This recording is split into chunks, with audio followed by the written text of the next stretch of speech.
94.3 The Shark, everything that rocks. TNA Slammiversary, it's the big one. It's at the UBS Arena. It's July 20th. The Hardy Brothers, for the first time in studio. Thank you for joining us, guys. Thanks for having us. Yeah, man. Very exciting to be out here, man. It's very exciting to be back out on Long Island, Strong Island. Yes, sir. As the older brother, Matt, I'll start with you. You've wrestled all over, but to have TNA Slammiversary, one of the biggest events at a building like the UBS, I know you've been everywhere, but you look at the magnitude of this event, what's going through your mind? What's going through my mind is I'm really excited to be part of TNA, Total Nonstop Action, during this resurgence they're having. You know, TNA is a company that we both have some great times with. We have great memories. We both, myself and my brother, we've been the world champion here. We've been tag team champions now. This is our, 3 times. So this company has been great to us. It also was a great resurgence for our own careers. When I started doing Broken Matt Hardy, he was Brother Nero. We had the whole Broken Universe, and ultimately it led us back to WWE. It was wild. But TNA, it's important to me that it sticks around. It's been around for over 2 decades, 20-plus years. And now that this resurgence is happening, there's a lot of great elements that have added to this. I think Nick Nemeth coming here, formerly known as Dolph Ziggler, him coming here and being the champion was a great move right in the beginning. Joe Hendry is a guy who got viral. He became a sensation overnight, and he is selling a lot of tickets. There's a lot of new, young, hot, up-and-coming talents that's going to be here that are getting bigger and better every single week. We've got a partnership with WWE NXT now where there's a talent exchange, a talent trade.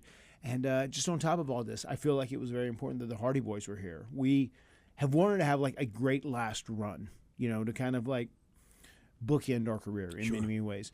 And it's happening here. We didn't expect it to happen here, but it's happening here. And we are part of this movement that has helped lead TNA to a resurgence. And we're going to be having the biggest show we may have possibly ever had in this company coming up here at UBS on July 20th at Slammiversary. And we're both super excited because we're finally getting our rematch for the World Tag Team titles against those damn dastardly Nemeth brothers. We are talking to the Hardy Brothers on 94.3 The Shark, everything that rocks. TNA Slammiversary, July 20th. Tickets on sale now. Jeff, your brother talked about being in all these different companies and wrestling for all these major titles and big money events. As a elder statesman now for the business, you've been in every federation doing all this stuff. What do you think your job is walking into the UBS Arena on July 20th? Definitely our first priority is to get those TNA World Tag Team titles back. And you know what? It's kind of our comfort zone, my comfort zone, our specialty. It's going to be a ladder match, a 4-way ladder match. So, this is our version of SummerSlam, man. And TNA as a whole is just moving on up, and we're moving fast. We saw that original ladder match. I mean, I know that they did them in the NWA in the 80s, but the one that stands out, obviously, is Shawn versus Razor 1. Yeah. Do you guys still look back at matches like that and say, you know what, we can do some of this stuff? Well, that match inspired us a lot. The Shawn Michaels Razor Ramon match at WrestleMania 10 was hugely inspirational to us, and it made us start doing ladder matches on indie events. So that's where we actually kind of crafted the formula that would end up happening at No Mercy 99 that you were talking about when it was us versus Edge and Christian. And those two guys were both very talented. They were very like-minded. They're very similar to us. We knew if we could get them in a ladder match, we could make magic happen, and we did, and it kind of changed our career because that led to the tables match, and then it led to the TLC fad, which became a staple in pro wrestling.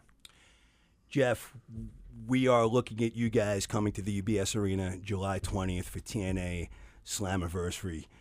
You have a chance, as your brother was saying, it's a last run. But does it feel like a last run for you, or does it just feel like another chapter for the Hardy Brothers? It feels like a last run. It feels like the final chapter, but an extremely epic chapter. So just to be, I'm 47 years into this life, man, as well, and Matt's halfway to 100. And to be as active as we are, man, it's just, I thank God every morning and every night, man, for another day at this human existence. And to be pro wrestlers, a dream come true. That Shawn Michaels and Razor Ramon ladder match, man, kind of like, I used to be this alter ego called Willow, and I would wrestle Surge, Matt's. And we did ladder matches all over the place on the indies, man. And we would do so many spots from that match, and then we just continued to evolve and do more different innovative things. And man, when it led to our first chance at a tag team ladder match, that's what really changed our path.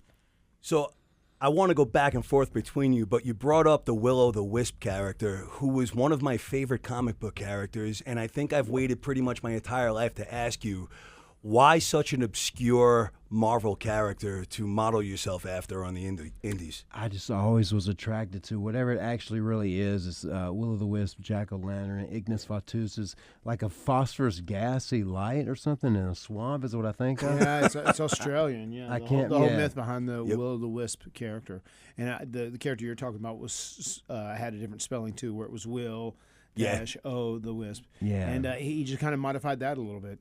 Was he almost like a godly, like with the Galaxian type of, like a real big kind of godly figure in the Marvel universe? Or he wasn't larger than life, but he, like, you would summon him, you would ask and he would come. He had like a godlike quality to him. Yeah, that was very cool. But where the mask and look came from was Jushin Thunder Liger inspired very much. And again, we're talking to the Hardy Brothers on 94.3 The Shark, Everything That Rocks. Matt, we talked about, the Shawn Razor Ramon ladder match, Jushin Thunder Liger, all these inspirations. You guys have been the inspiration for God knows how many after you. You're now on a card, TNA Slammiversary, July 20th, UBS Arena. A lot of these guys coming up were you guys when you were wrestling Razor Ramon back in the day. What is it like knowing that there are all of these talented wrestlers that will be coming to you for advice? It's wild. It really is wild. I mean, we're 33 years deep into this journey. October 15th, we'll make 34. There's so many people that have came up to us and said, like, oh, my God, you guys inspired me. I want to be wrestlers because of you, or I want to be a wrestler because I watched this match, or I watched this program, or this rivalry you had. And it was so funny whenever we did NXT just a couple months back, and we were in there talking with Shawn Michaels, who's the boss, and he was just saying, he said, I got to tell you guys. He said, I know I wrestled when I was a little bit later after I was off, and there were a lot of younger guys came up to me and said, like, hey, I grew up watching you. It's such a dream to be able to get in the ring with you. That's so cool. He said, I'm glad I'm kind of past that stage because now that's all you. He said, because I know everybody in this locker room wants to tell you that. And I've told them wait till after the show if they're going to ask you for an autograph or picture, which was real neat. But even for Shawn Michaels, who is, in my opinion, I mean, he's a Mount Rushmore guy. He's one of the greatest of all time. For him to, even share that thought and kind of put us in the same category. Sure. It was very cool. Shawn's definitely my top 4 Mount Rushmore, more as far as singles wrestlers go, but you guys are in my Mount Rushmore for tag team. So, Jeff, if there is a Mount Rushmore for the Hardy Brothers, who would you put on there? Oh, man, I just said this recently, and I didn't include us, but I said the Rock and Roll Express. I even added Matt really liked the Freebirds, Michael Hayes and Jimmy Garvin, and I was attracted to them too. That's where the juke came from. Pretty much, Michael Hayes would do that into a moonwalk, and that's pretty much where the juke came from. But the Rock and Roll Express, the fabulous Freebirds, the Road Warriors, mainly because of the monstrous appearance and the face paint I loved. And then who else did I go with? The Rockers, Marty Jannetty and Shawn Michaels. Because overall, Shawn's my overall pound-for-pound favorite wrestler as well. They were doing things back then nobody else was doing. For sure. No doubt. The only wrestler I would add, if that could be 5, the only tag team would be the Von Erichs. Yeah. Mm-hmm. Yeah. And, they were brothers, and that's what my appeal was. And then you guys came, and you were brothers, and like that love in the ring and the way you protected each other translated into the matches. Can you imagine having the chemistry if you guys weren't related? I don't know. That's all. It's kind of it's hard to even digest that question, thinking that I'm not his brother. In some ways. I mean, because I think in theory we're brothers, so we're obviously bonded by blood. But I mean, we're pretty different personality wise. I've said that. Like he is real unique, especially because I think he exemplifies what the Hardy Boys are more than anything else. He's a daredevil. He's a risk taker. He does all this, but also on top of that, he's artistic. He's musical. He does so many things.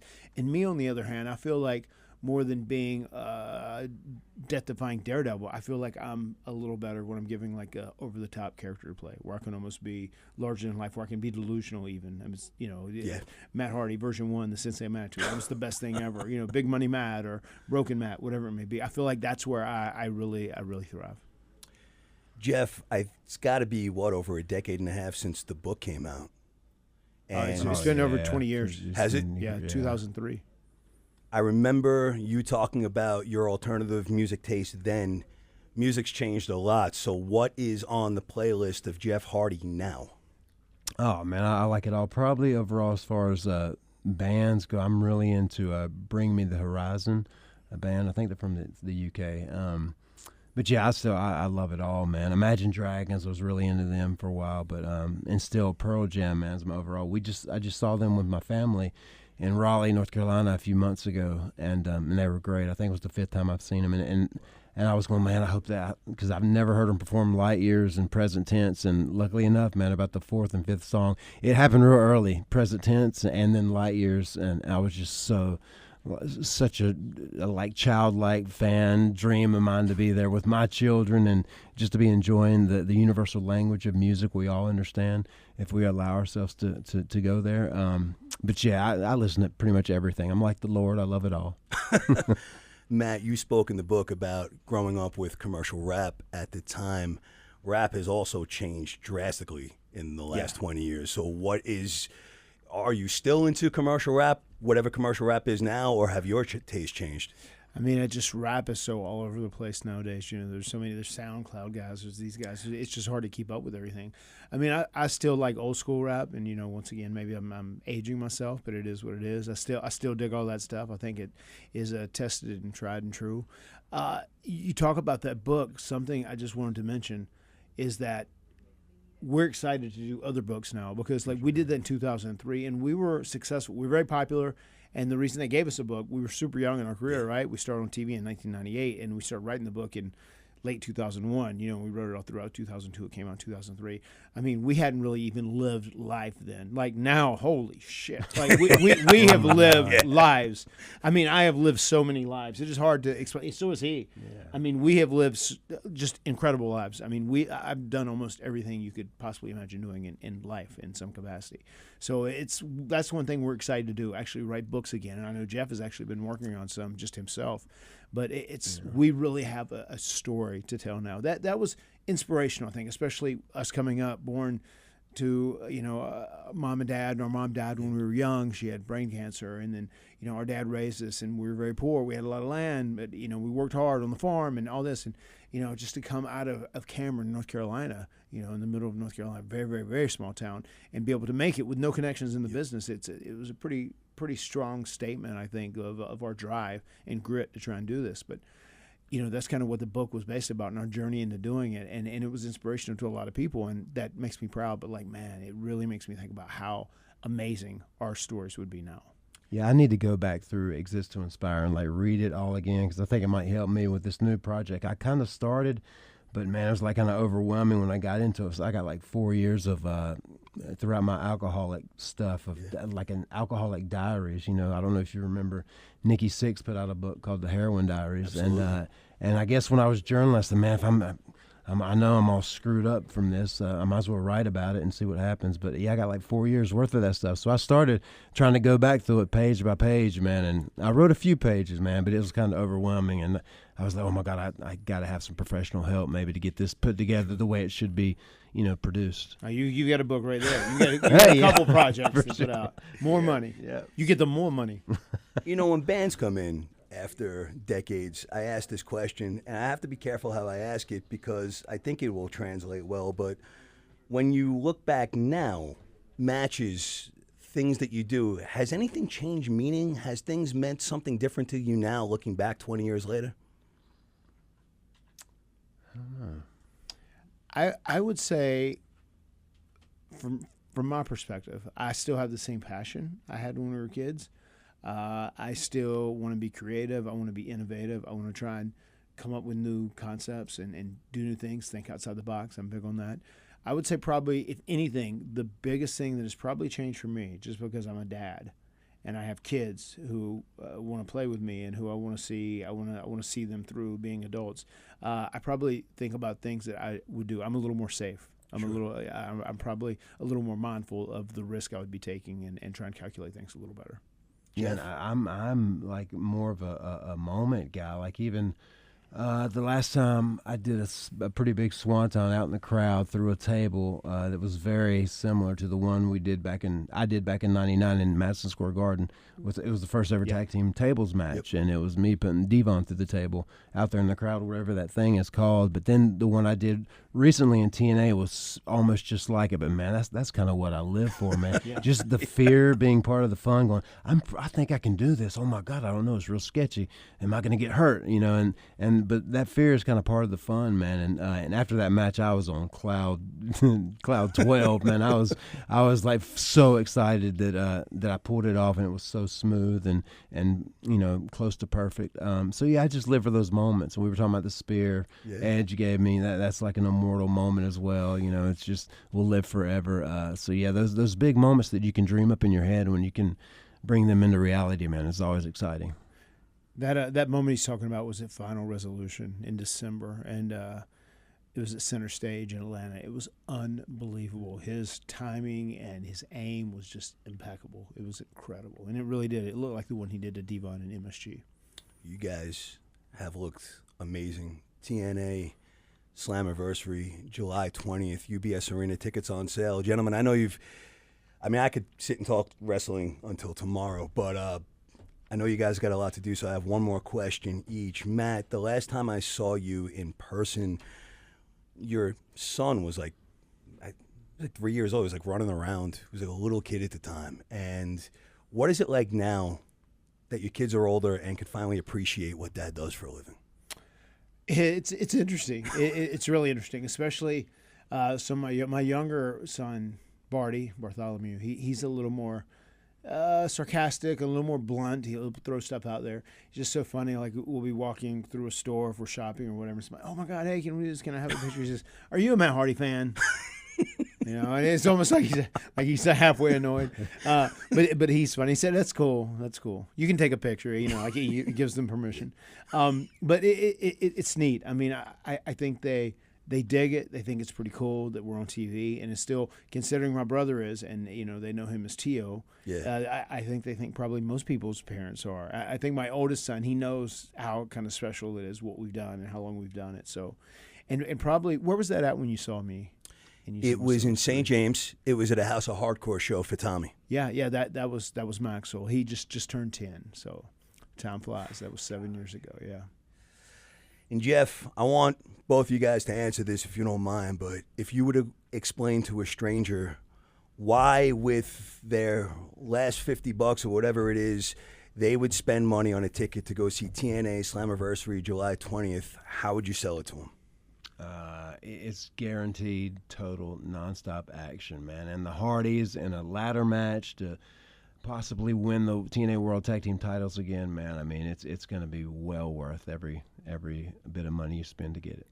Matt, how would you explain it? It is. It's going to be an amazing card. TNA has been white hot. It's been on fire from top to bottom. It's going to be a great card, a great show. There's going to be a ton of WWE and NXT guys there. So it's going to be it's definitely going to be a night of fun. It's going to be very star powered, and Matt and Jeff Hardy in a 4-way ladder match against First Class, against against the champions, the Nemeths, and then also against the Rascals. And considering it is a ladder match, we're putting a lot of pressure on ourselves on some stuff that comes out on TV. Like, if we can't go out there and we can't be the ladder match generals, the ladder match kings like we are, then maybe it's time for us to step away. So we're putting a lot of pressure on ourselves. This is a big match, and I think it's going to be a hinge event for Matt and Jeff Hardy. You know, gentlemen, I just want to say I don't get choked up often, but to be able to have you guys in the studio and 20 years into my career, it means something. Thank you for God knows how many memories throughout the years. Thank you for being here today. Thank you, bro. Our pleasure, man. Thank you. Thank you.